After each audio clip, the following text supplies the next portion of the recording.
Flash Actu Ukraine, 3 points essentiels à retenir de la journée du 13 septembre 2023. Situation militaire. Côté ukrainien, les forces ukrainiennes ont progressé le long de l'axe Melitopol dans le sud-est de l'oblast de Zaporizhia et ont repris des zones près du village récemment libéré de Robotyne le 12 septembre. Bien que la retenue des territoires reconquis soit difficile, l'Ukraine a réussi à libérer 4,8 km² de territoire dans la partie sud de l'oblast de Donetsk et dans l'oblast de Zaporizhia au cours de la semaine précédente. Depuis le début de la contre-offensive en juin, l'Ukraine a repris 256,5 km² de territoire dans le sud-est. Côté russe, les forces russes tentent de percer les défenses ukrainiennes dans certaines zones, notamment près de Novoselivka, un village de l'oblast de Louhansk, ainsi que près de villages de Klishivka et d'Oriko-Vassilivka dans la région de Bakhmut. Les bombardements russes ont également touché Krasnohorivka et Avdiivka, tuant 2 civils et en blessant 3 autres. L'armée russe a augmenté ses effectifs, mobilisant 300 000 conscrits et attirant volontairement 270 000 personnes supplémentaires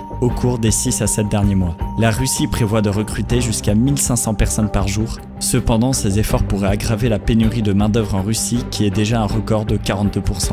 Les autorités russes ont annoncé la mobilisation des conscrits en septembre 2022, mais elles cherchent également à attirer des étrangers et des travailleurs migrants pour combattre en Ukraine.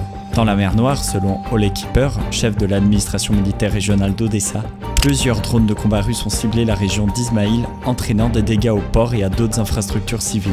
On dénombre 6 blessés.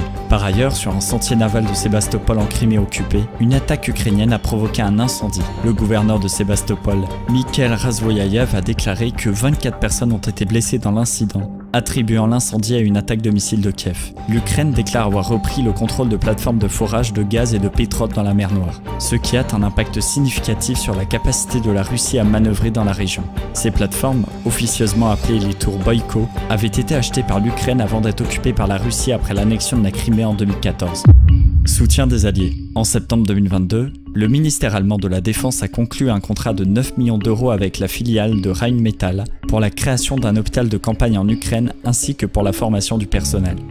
Contexte géopolitique. Le dirigeant nord-coréen s'est rendu ce mercredi 13 septembre au cosmodrome de Vostochny dans l'est de la Russie où se trouvait le président russe. Le porte-parole du Kremlin, Dmitry Peskov, a déclaré que les relations entre la Russie et la Corée du Nord couvraient des domaines sensibles, y compris militaires. Cependant, il a souligné qu'aucun document officiel ne serait signé à la suite des discussions entre Vladimir Poutine et Kim Jong-un. Affaire à suivre.